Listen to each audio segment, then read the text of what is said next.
Hello students, আমি Nitish sir জ্ঞানজ্যোতি coaching সেন্টারের পক্ষ থেকে তোমাদের প্রত্যেককে জানাই আরো একবার স্বাগত। তো স্টুডেন্টস, আজকে আমি তোমাদের সঙ্গে আলোচনা করব এনইপি 4 ইয়ার আন্ডার গ্র্যাজুয়েট প্রোগ্রামের অধীনস্থ যে সমস্ত ছাত্রছাত্রীরা যারা নর্থ বেঙ্গল ইউনিভার্সিটি আন্ডার বিভিন্ন কলেজগুলোতে পড়াশোনা করছো মেজর পলিটিক্যাল সায়েন্স নিয়ে 5th সেমিস্টারে, তাদের জন্য আজকে পেপার 11 থেকে লাস্ট মিনিট সাজেশন 2025 নিয়ে আলোচনা করব। তোমাদের এই পেপারটা রয়েছে কম্পারেটিভ গভর্নমেন্ট অ্যান্ড পলিটিক্স এর উপরে। তোমাদের সবার প্রথমে আমি বলছি 15 নম্বরের কিন্তু প্রশ্ন আসবে। 15 নম্বর, তোমাদের 6 নাম্বার, 3 নাম্বার এসএকিউ কিন্তু পরীক্ষায় প্রশ্ন আসবে, ঠিক আছে? তো 15 নম্বরের জন্য কোন কোন প্রশ্নগুলো পড়বে বিস্তারিত আলোচনা করব। 6 কি কি পড়বে সেটাও আলোচনা করব এবং 3 কি কি পড়বে সেটাও আলোচনা করব। ভিডিওটি শুরু করার পূর্বে তোমাদেরকে বলে রাখি, যারা এখনো চ্যানেলটিকে সাবস্ক্রাইব করনি তারা অবশ্যই চ্যানেলটিকে সাবস্ক্রাইব করে পাশে থাকা বেল আইকন অল প্রেস করে দেবে, যাতে নেক্সট টাইম থেকে কোনো ভিডিও আপলোড করলে তার নোটিফিকেশন তুমি সবার আগে পেতে পারো। এছাড়া যারা হচ্ছে অনলাইনে আমাদের ক্লাস জয়েন করবে তারা অবশ্যই যোগাযোগ করবে আমাদের অফিসিয়াল নাম্বার 7076398606 নাম্বারে অথবা 6295916282 নাম্বারে। তোমাদের টোটাল কোর্স ফি থাকছে তোমাদের এই সাধ্যের মধ্যে 1199 রুপিস। পরবর্তী সেমিস্টারের জন্য আমাদের অ্যাডমিশন শুরু হবে 15 ডিসেম্বর থেকে শুরু করে আমাদের 31 ডিসেম্বর পর্যন্ত আমাদের অ্যাডমিশন চলবে, ঠিক আছে? এবং 10th জানুয়ারি থেকে আমাদের কিন্তু পরবর্তী সেমিস্টারে ক্লাস শুরু হবে। তো চলো শুরু করছি আজকের ক্লাসটা। প্রথমে প্রশ্নমান 15 প্রশ্নগুলোকে নিয়ে আলোচনা করি। প্রথম প্রশ্ন, what is comparative politics, discuss its methods of comprehension. Okay, next discuss the nature and scope of comparative politics. এখানে এই কোশ্চেনটা যখনই আসবে তখন কিন্তু এই কোশ্চেনটার সাথে অ্যাটাচ করে দিতে পারে, যেমন হোয়াট ইজ কম্পারেটিভ পলিটিক্স, ওর সঙ্গে বলতে পারে discuss the nature and scope of comparative politics. এটা কিন্তু very very important, very very important. পাঁচটা স্টার করে নাও, এটাকে আসবেই পরীক্ষা এমন ধরনের প্রশ্ন কিন্তু। হ্যাঁ, নেক্সট প্রশ্ন, examine the system approach to the study of comparative politics. Okay, next রয়েছে discuss Dicey's theory of rule of law. Very very important questions. What are the limitations of rule of law, এই কোশ্চেনটা 5টা star মেরে রাখো। এগুলো কিন্তু হালকার উপর দিয়ে পড়তে হবে এই কোশ্চেনগুলো। হ্যাঁ, নেক্সট রয়েছে discuss the evolution and development of comparative politics. Next question আমরা চলে আসবো, describe the evolution and development of comparative politics, what major challenges has it faced. Okay, এই কোশ্চেনটা ভেরি ভেরি ইম্পর্টেন্ট, ভালো করে পড়বা। Discuss about the liberal and socialist political system in UK and USA. Next, describe the rights and duties of the citizens of People's Republic of China. Next রয়েছে attempt a comparative analysis of the structure and functioning of the party system in UK and PRC, People Republic in China. Okay, next রয়েছে make a comparative study of the executive মানে head between British Prime Minister and American President. Very very important question, very very important, ভালো করে পড়বে। next, make a comparative study of the Speaker of the House of Commons with the Speaker of House US House of Representatives. Very very important questions. Next বলছে describe the rights and duties of the citizens UK and USA. খুব ভালো করে পড়তে হবে। Next রয়েছে critically discuss the differences in the powers and functions of the Supreme Court in the USA and the Supreme People's Procurate in the PRC. এটাও খুব গুরুত্বপূর্ণ question. Next বলছে analyse the nature of federal system in the USA. Or দিয়ে বলছে analyse the main features of the federal system in the USA. Or দিয়ে বলছে analyse the federal and unitary systems in the USA. এটাও কিন্তু খুবই গুরুত্বপূর্ণ একটা প্রশ্ন। নেক্সট হচ্ছে discuss the position and powers of the president of the USA.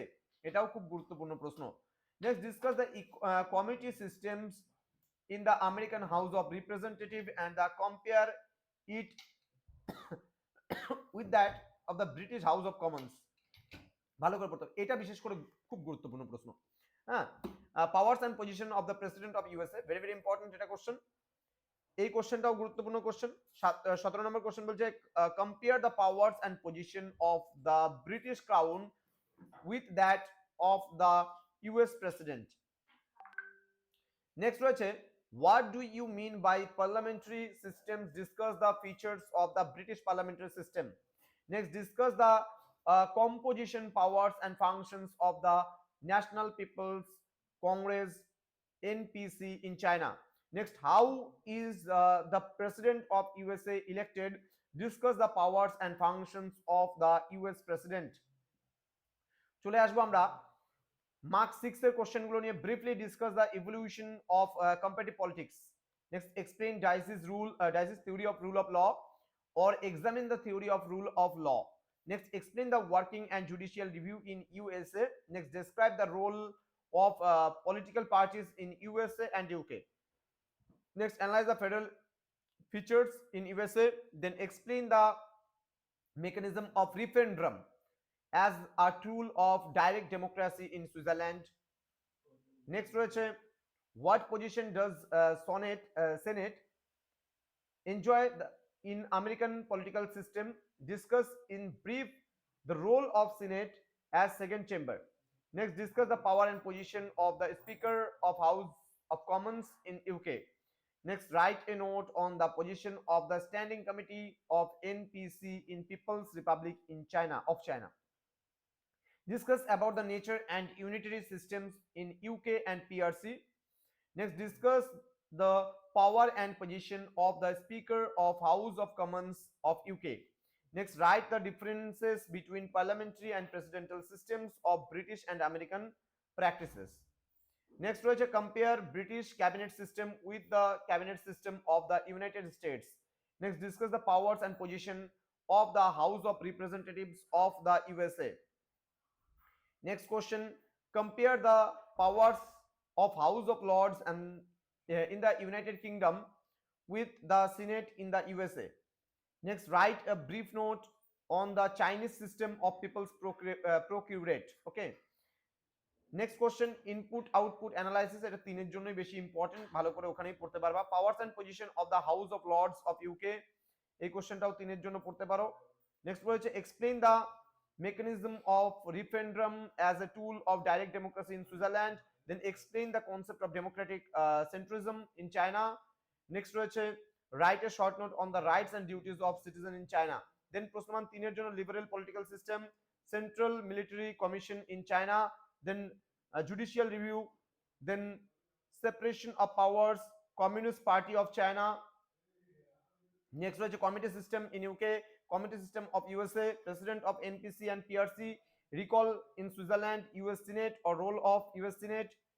Next রয়েছে এখানে interest groups, referendum, people's procurate, input output analysis, direct democracy of Switzerland, parliamentary sovereignty of UK, then democratic centralism, House of Lords, define conventions. Next, unitary system, and final question is Chinese judicial system. এই কয়েকটা প্রশ্ন পড়লে তোমরা 100% common পাবেই পাবে। দেখো আমি 3 এর গুলো খুব একটা বেশি কাটলাম না, কিন্তু 6 এর এবং 12 এর কিন্তু প্রশ্নগুলো তোমরা একদম লিমিটেশন অনুযায়ী কিন্তু পড়তে পারো। ঠিক আছে, একটু দেখে নিয়ে পড়বা যেগুলো যেগুলো বলে দিলাম। যারা এখনো চ্যানেলটিকে সাবস্ক্রাইব করোনি তারা অবশ্যই চ্যানেলটিকে সাবস্ক্রাইব করে বন্ধুদের সঙ্গে ভিডিওটি শেয়ার করে দাও, যেন প্রত্যেকের কাছে আজকের এই ক্লাসটি পৌঁছে যেতে পারে। তো দেখা হচ্ছে তোমাদের সঙ্গে খুব তাড়াতাড়ি আরো একটা নতুন ভিডিও নিয়ে তোমাদের সঙ্গে। তোমরা প্রত্যেকেই ভালো থেকো, সুস্থ থেকো। Thank you so much, thanks for watching after all, thank you.